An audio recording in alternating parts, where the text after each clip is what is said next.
Hello. വളരെ സങ്കടകരമായ രണ്ട് ആഴ്ചകളിലൂടെയാണ് ഞാനും എൻ്റെ കുടുംബവും കടന്നുപോയത്. ഒരു എക്സ്പ്ലനേഷൻ തരാൻ ഇത്രയും വൈകിയത് എന്താണെന്ന് വെച്ച് കഴിഞ്ഞാൽ, ഈ കഴിഞ്ഞ ശനിയാഴ്ചയാണ് ഞങ്ങൾ രണ്ടുപേരും പോലീസ് സ്റ്റേഷനിലേക്ക് പോയി ഞങ്ങളുടെ സ്റ്റേറ്റ്മെൻറ്റ് നമ്മൾ കൊടുക്കുന്നത്. നിങ്ങൾ ആലോചിക്കണം, ഞാൻ സ്റ്റേറ്റ്മെൻറ്റ് കൊടുത്തിട്ടേ ഉള്ളൂ, കേസ് കോടതിയിലേക്ക് പോയിട്ട് പോലും ഇല്ല. അപ്പോഴേക്കും മീഡിയ ട്രയൽ കഴിഞ്ഞു. ഞാനും എൻ്റെ ഭാര്യയും ചീറ്റേഴ്സായി. ചില ചാനലുകളിൽ 33 ലക്ഷം, ചിലതിൽ 35, ചിലതിൽ 38, ചിലതിൽ കോടികൾ, ഇത്ര രൂപ ഞാനും അവളും പിന്നെ മോഷ്ടിച്ചു, പറ്റിച്ചു. ഞാൻ ഒളിവിലാണെന്നുള്ള വാർത്ത വന്നു, ഞാൻ അറസ്റ്റ് ചെയ്തു എന്ന് പറഞ്ഞ വാർത്ത വന്നു. എൻ്റെ സൈഡ് എന്താണെന്ന് ആരും ചോദിച്ചില്ല. അപ്പോൾ അതുകൂടാതെ ഈ പറഞ്ഞ നിജു എന്ന് പറഞ്ഞ വ്യക്തി പോലീസിൽ നിന്നും മീഡിയയിൽ നിന്നും മറച്ചു വെച്ച കുറേ കാര്യങ്ങളുണ്ട്. അപ്പോൾ ആ കാര്യങ്ങളൊക്കെ, അതൊക്കെ ക്രിട്ടിക്കൽ ആയിട്ടുള്ള കാര്യങ്ങളാണ്. അപ്പോൾ അതൊക്കെ നിങ്ങളോട് പറയാൻ വേണ്ടിയിട്ടാണ് ഞാൻ ഈ വീഡിയോ ചെയ്യുന്നത്. ദയവ് ചെയ്ത് ഇത് അവസാനം വരെ കാണണം, പ്ലീസ്. It's A request. കഴിഞ്ഞ കുറേ ദിവസങ്ങളായിട്ട് നിങ്ങൾ കേട്ടോണ്ടിരിക്കുന്ന ഒരു പേരായിരിക്കും ഇറ്റേണൽ റേ പ്രൊഡക്ഷൻസ് എന്നാണ്. ഇറ്റേണൽ റേ പ്രൊഡക്ഷൻസ് എന്ന് പറയുന്നത് എൻ്റെ വൈഫ് സൈറയും ഞാനും കൂടെ ഒരുമിച്ചുള്ള നമ്മുടെ ഒരു ബേബി ആണ് ഇറ്റേണൽ റേ പ്രൊഡക്ഷൻസ് എന്ന് പറയുന്നത്.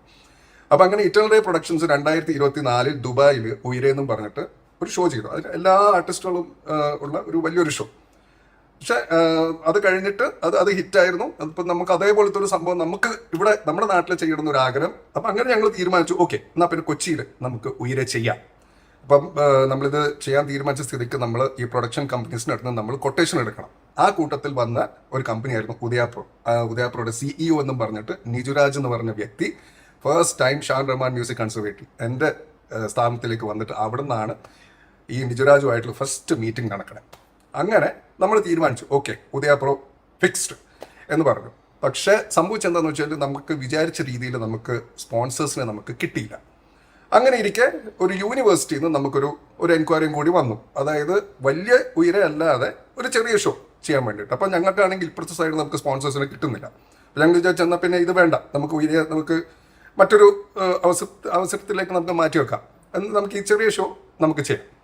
അപ്പം അത് നമ്മളിപ്പോൾ ഉദയാപ്രോയോട് നമ്മൾ കമ്മിറ്റ് ചെയ്തതാണല്ലോ. അപ്പോൾ അതുകൊണ്ട് ഉദയാപ്രോയുടെ ഈ CEOനെ നമ്മൾ വിളിച്ചു പറഞ്ഞു, നമുക്ക് നിങ്ങളുടെ സൗണ്ട് വേണ്ട, കാരണം നമ്മൾ ചെറിയ ഷോ ആണ് ചെയ്യുന്നത്. അപ്പം നിജുരാജാണ് പറയുന്നത്, അദ്ദേഹത്തിന് വേറൊരു കമ്പനി ഉണ്ട്, അറോറ എൻ്റർടൈൻമെൻറ്റ്സ് എന്ന് പറഞ്ഞിട്ട്. അപ്പോൾ അവർ ഈ 25 lakhs ഇൻവെസ്റ്റ് ചെയ്യാൻ റെഡിയാണ്. അങ്ങനെ നിജു 25 lakhs പ്ലസ് പ്രൊഡക്ഷൻ നോക്കിക്കോളാം എന്ന് പറഞ്ഞു. 25 lakhs ഇൻവെസ്റ്റ്മെന്റ് ആൻഡ് പ്രൊഡക്ഷൻ. നിജുയുടെ കണ്ടീഷൻസ് എന്തായിരുന്നു എന്ന് വെച്ച് കഴിഞ്ഞാൽ 70% ഓഫ് ദ പ്രോഫിറ്റ് ആൻഡ് പരിപാടിയുടെ പേര് അറോറ ഫെസ്റ്റ് എന്ന് വെക്കണം എന്നാണ്. പിന്നെ അതുപോലെ ബാക്കി മീഡിയയുള്ള കൊളാബറേഷൻസ് എല്ലാം അറോറയ്ക്ക് പോകണം. ടാഗ്സ് കാര്യങ്ങളിലൊക്കെ പോസ്റ്റേഴ്സിലും എന്തെങ്കിലും ഇൻഡിവിജ്വൽ ആർട്ടിസ്റ്റുകളുടെ പോസ്റ്ററുകൾ വരുന്നുണ്ടെങ്കിലും എല്ലാത്തിനകത്തും അറോറ എൻ്റർടൈൻമെൻറ്റ്സിൻ്റെ ടാഗ് വേണം, ഇദ്ദേഹത്തിൻ്റെ ടാഗ് വേണം എന്നുള്ളതായിരുന്നു ഇദ്ദേഹത്തിൻ്റെ കണ്ടീഷൻ. എല്ലാം നമുക്ക് ഓക്കെ ആയിരുന്നു, എക്സെപ്റ്റ് പരിപാടിയുടെ പേര്. അപ്പോൾ അത് നമുക്ക് ഉയരെ തന്നെ വെക്കണം എന്ന് നമ്മൾ പറഞ്ഞു. അതിന് അദ്ദേഹം എഗ്രിയും കൂടെ ചെയ്തു. അങ്ങനെ പുള്ളിയുടെ എല്ലാ കാര്യങ്ങളും നമ്മൾ വിശ്വസിച്ച് മുന്നോട്ട് പോയിട്ട് നമ്മൾ നമ്മുടെ ഷോ അനൗൺസ് ചെയ്തു.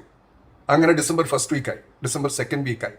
നിജോയുടെ സൈഡിൽ നിന്ന് എഗ്രിമെന്റ് ഇല്ല, ഒരു അഡ്വാൻസ് പേയ്മെന്റ് പോലും ഇല്ല. നമ്മുടെ സൈഡിൽ നിന്നാണെങ്കിൽ പ്രൊമോഷണൽ ആക്ടിവിറ്റീസും കാര്യങ്ങളൊക്കെ നമ്മൾ സ്റ്റാർട്ടും ചെയ്തു. നമ്മുടെ സൈഡിൽ നിന്ന് എക്സ്പെൻസസ് വരാൻ തുടങ്ങി. അങ്ങനെ ഇരിക്കെ ഞങ്ങൾ നിജുവിനോട് ചോദിച്ചു, നിജു, ഈ 25 lakhs ഇൻവെസ്റ്റ്മെന്റ് എന്നുള്ളതൊന്ന് 35 lakhs ആക്കാൻ പറ്റുമോ? കാരണം നമ്മുടെ സൈഡിൽ നിന്ന് എക്സ്പെൻസസ് ഇങ്ങനെ ബിൽഡപ്പ് ചെയ്ത് വരാൻ തുടങ്ങി. അപ്പോൾ അതിന് അദ്ദേഹം എഗ്രി ചെയ്തില്ല. പകരം നമുക്ക് പ്രോഫിറ്റിന്റെ ഷെയറിംഗ് മാറ്റാം എന്ന് രണ്ടുപേരും മ്യൂച്വലി എഗ്രി ചെയ്തു. അതായത് നേരത്തെ 70-30 എന്നായിരുന്നു, 70 നിജു 30 നമ്മൾ എന്നുള്ളത്, അത് മാറിയിട്ട് 60-40 മാറി. 60 നിജുവിനും 40 നമുക്കും. അങ്ങനെ ജനുവരി 14 നിജു എഗ്രിമെന്റും തരുന്നില്ല, പൈസയും തരുന്നില്ല, ഒന്നുമില്ല. അപ്പം ഞങ്ങളുടെ സൈഡിൽ നിന്ന് ഒരു എഗ്രിമെന്റ് ഡ്രാഫ്റ്റ് ചെയ്തിട്ട് നിജുവിന് അയച്ചു കൊടുത്തു. അപ്പം പുള്ളി ജനുവരി 16 ഒരു 5 ലക്ഷം രൂപ എൻ്റെ കമ്പനിയിലേക്ക് ഇട്ടു. അപ്പോൾ ഈ ഒരു 5 ലക്ഷം നിങ്ങളൊന്ന് ഓർത്ത് വെക്കണം. കാരണം എന്താണെന്ന് വെച്ച് കഴിഞ്ഞാൽ, ഈ 5 ലക്ഷത്തിനെ പറ്റി പുള്ളി FIR മെൻഷൻ ചെയ്തിട്ടില്ല. പിന്നെ പുള്ളിയുടെ മൊഴിയിലും, പോലീസിന് പുള്ളി കൊടുത്ത മൊഴിയിലും ഇങ്ങനെ ഈ 5 ലക്ഷം പ്ലസ് GSTയുടെ ഒരു അഡ്രസ്സും ഇല്ല. അങ്ങനെ 24 ഷോയുടെ തലേ ദിവസം ആ വെന്യൂവിൽ പോയപ്പോഴാണ് ഞെട്ടിക്കുന്ന ഒരു സത്യം ഞാൻ മനസ്സിലാക്കുന്നത്. അതിൻ്റെ പ്രൊഡക്ഷൻ കമ്പനി മുഴുവൻ മാറി എന്നുള്ളത്. അതായത് ഉദയാപ്രോ അല്ല പ്രൊഡക്ഷൻ ചെയ്യുന്നത് എന്നുള്ളത് എനിക്ക് അവിടെ വെച്ചാണ് എനിക്ക് മനസ്സിലാവുന്നത്.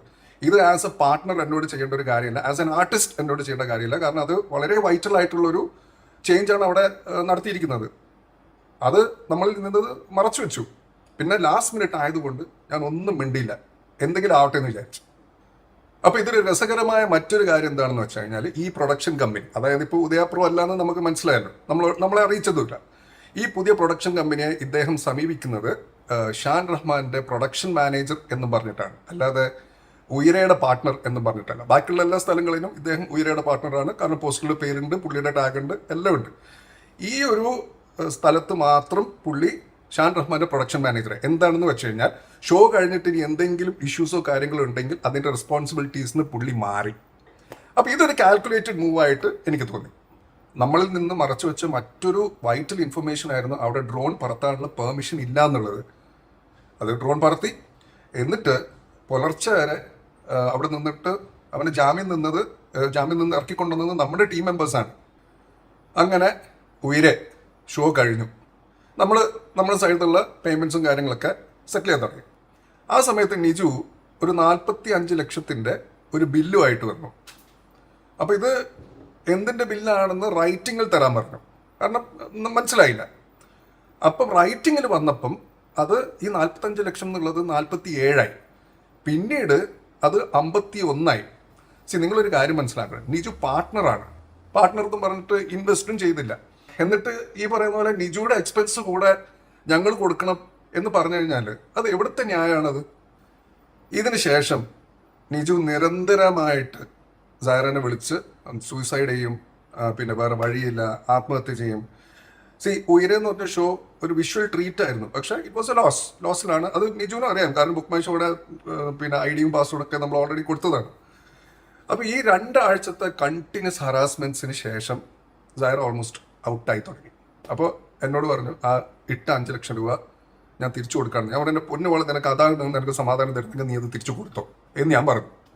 ഫെബ്രുവരി 20-ാം തീയതി നിജു ആകെ ഇട്ട 5 ലക്ഷം രൂപ സൈറ തിരിച്ചു കൊടുത്തു. ഓക്കെ. അപ്പം എന്നിട്ട് പറഞ്ഞു, ഈ ഒരു കാര്യം പറഞ്ഞിട്ട് നിജു എന്നെ വിളിക്കരുത്, കയ്യിൽ നിന്ന് പോയിരിക്കുകയാണെന്ന് പറഞ്ഞു. ഇവൻ തൊട്ടടുത്ത ദിവസം തന്നെ വീണ്ടും തുടങ്ങി ആത്മഹത്യാ സംഭവം. അപ്പം സൈറ എന്നെ വിളിച്ചിട്ട് സ്ക്രീം ചെയ്തിട്ട് ചില കാര്യങ്ങൾ എന്നോട് പറഞ്ഞു. അപ്പം എനിക്ക് മനസ്സിലായി ഇവള് കംപ്ലീറ്റ്ലി ഔട്ടായി എന്നുള്ള കാര്യം. അപ്പോഴാണ് ഞാൻ നിജുവിന് ആ ഒരു വോയിസ് നോട്ട് അയക്കുന്നത്.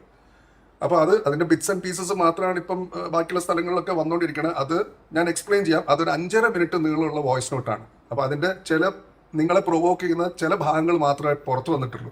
അതിൽ ഞാൻ പല കാര്യങ്ങൾ പറയുന്നുണ്ട്. ഇപ്പൊ എന്തായാലും പുറത്തു വന്ന കാര്യങ്ങളെ കുറിച്ചുള്ള എക്സ്പ്ലനേഷൻ ആയിരിക്കും ഞാൻ ഇനി തരാൻ പോകുന്നത്. ആദ്യത്തത്, ആർക്കറിയാം ഒറോറ എന്റർടൈൻമെന്റ്സ്? അങ്ങനെയല്ല ഞാൻ പറഞ്ഞത്. ആ ഒരു സംഭവം ഞാൻ പറയേണ്ട കാരണം വെച്ചാൽ, സൈറ നിജുവിനോട് പറഞ്ഞു, നിജു ഒരു ഇൻവെസ്റ്റ്മെന്റും ഇല്ലാതെ ഇത്രയും സെലിബ്രിറ്റീസ് ഒക്കെ ഈ അറോറയുടെ പേരും നിജുയുടെ പേരും ഒക്കെ വെച്ചിട്ട് ഇത്രയും പോസ്റ്റേഴ്സും കാര്യങ്ങളൊക്കെ ഷെയർ ചെയ്തിട്ട്, അപ്പൊ അതിന്റെ വിസിബിലിറ്റി എന്തായാലും അറോറക്ക് കിട്ടിയിട്ടുണ്ട്. ആ ഒരു കാര്യം നിജുവിനോട് പറഞ്ഞപ്പോഴും നിജു സൈറയോട് പറഞ്ഞു, ERP ആർക്കറിയാം, അതായത് ഇറ്റേണൽ പ്രൊഡക്ഷൻസ് ആർക്കറിയാം എന്നൊരു വാക്ക് ചോദിച്ചു. ഇതെന്റെ മറുപടിയായിരുന്നു അതിനോടുള്ളത്. പിന്നെ രണ്ടാമത്തെ വിഷയം നിങ്ങൾ കേൾക്കുന്നത്, അതായത് ഞാൻ പറയുന്നത് പൈസ ഞാൻ കൊടുത്തോളാം, അതെങ്ങനെയെങ്കിലും ഉണ്ടാക്കി കൊടുത്തോളാം എന്നൊരു ചെറിയൊരു ബിറ്റോടി ഉണ്ടല്ലോ. ഇതിൽ ഒക്കെ നമ്മൾ മറന്നു പോകുന്ന, നമുക്ക് വേണ്ടി പണിയെടുത്ത ആൾക്കാരുണ്ട്. അത് നമ്മുടെ വെൻഡേഴ്സാണ്. അപ്പോൾ അത് പ്രോഫിറ്റ് ആണെങ്കിലും ലോസ് ആണെങ്കിലും നമ്മൾ ഗവനിക്കണം, അവർക്കുള്ള പൈസ നമ്മൾ കൊടുക്കണം.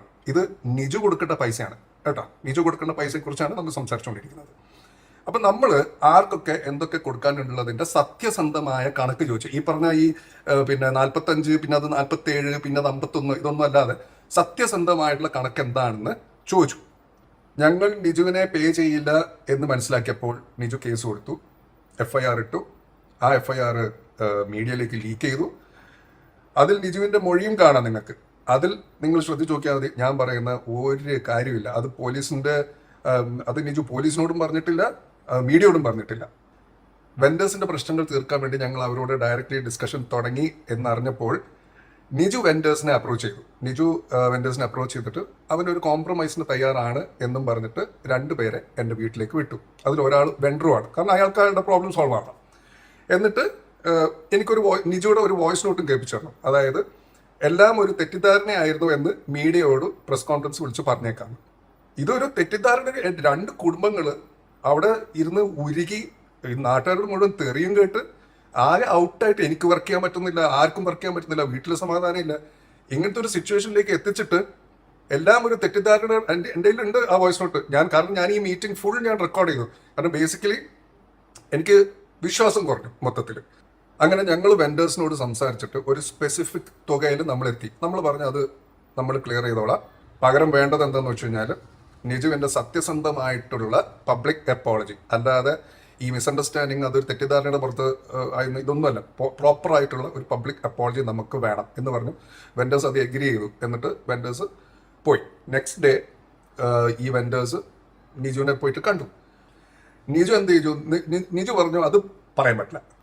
അപ്പോൾ വെൻഡേഴ്സ് അതോടുകൂടി ഉടക്കി. വെൻഡേഴ്സ് പറഞ്ഞു നമുക്ക് സെറ്റിൽ ചെയ്യാനുള്ള പൈസയാണിത്, നീയോ തരുന്നില്ല, അവരെങ്കിലും തന്നിട്ട് ഇതിന് തീർക്കട്ടെ എന്ന് പറഞ്ഞു. അതോടുകൂടി വെൻഡേഴ്സിൻ്റെ ഫോൺ ഇവൻ എടുക്കാതെ ഇവൻ എന്ത് ചെയ്തു? എൻ്റെ ഒരു ബാൻഡ് മെമ്പർ വെച്ചിട്ട് നേരെ വെൻഡേഴ്സിനെ ബൈപ്പാസ് ചെയ്തിട്ട് എൻ്റെ ബാൻഡ് മെമ്പറോട് പറഞ്ഞു നിജു നേരിട്ട് വന്നിരുന്നിട്ട് സംസാരിച്ചിട്ട് കോംപ്രമൈസിലെത്താം. അതായത് വെൻഡേഴ്സിന് പൈസ ഈ ഒരു സർട്ടൻ എമൗണ്ട് കൊടുക്കാൻ റെഡിയാണെന്ന് നമ്മൾ പറഞ്ഞു. അപ്പോൾ ആ പൈസ, വെൻഡേഴ്സിന് കൊടുക്കേണ്ട പൈസ ഇങ്ങോട്ടേക്ക് മറിക്കാൻ നേരെ നിജുവിന് കൊടുത്തു കഴിഞ്ഞാൽ അവൻ എന്താ വേണമെന്ന് വെച്ച് കഴിഞ്ഞാൽ പ്രസ്സിൽ വന്ന് പറഞ്ഞോളാം. അപ്പോൾ ഇങ്ങനെ ഒരു ഇൻസിഡൻറ്റ് നടന്നു എന്ന് ഞാൻ വെൻഡേഴ്സിനെ വിളിച്ചിട്ട് പറഞ്ഞപ്പം വെൻഡേഴ്സ് പറഞ്ഞു ഇങ്ങനത്തെ ഒരു തരികട പരിപാടി അവൻ ചെയ്തിട്ടുണ്ടെങ്കിൽ ഇക്കയുടെ വഴിക്ക് വിട്ടോ, അവൻ്റെ കയ്യിൽ നിന്ന് മേടിക്കാനുള്ള പൈസ ഞങ്ങൾ മേടിച്ചെടുത്തോളാം എന്ന് പറഞ്ഞു. ആ ടോപ്പിക് അവിടെ സ്റ്റോപ്പ് ആയി.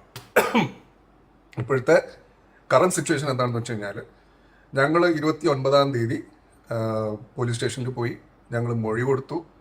അപ്പോൾ നമ്മളെന്തായാലും കേസുമായിട്ട് നമ്മൾ മുന്നോട്ട് പോവുകയാണ്. ഇനി ഈ ഒരു കാര്യത്തിൽ ഞാൻ ഇനി ഒരു എക്സ്പ്ലനേഷനുമായിട്ട് വരില്ല. കാരണം മതിയായി, എനിക്ക് സത്യം പറയാലോ, എനിക്ക് മതിയായി. എനിക്ക് പണിയെടുക്കണം, എനിക്കും എൻ്റെ ഫാമിലിക്കും ജീവിക്കണം. അപ്പോൾ ഇനി ദയവ് ചെയ്ത് നമ്മളെ ഉപദ്രവിക്കരുത് പ്ലീസ്.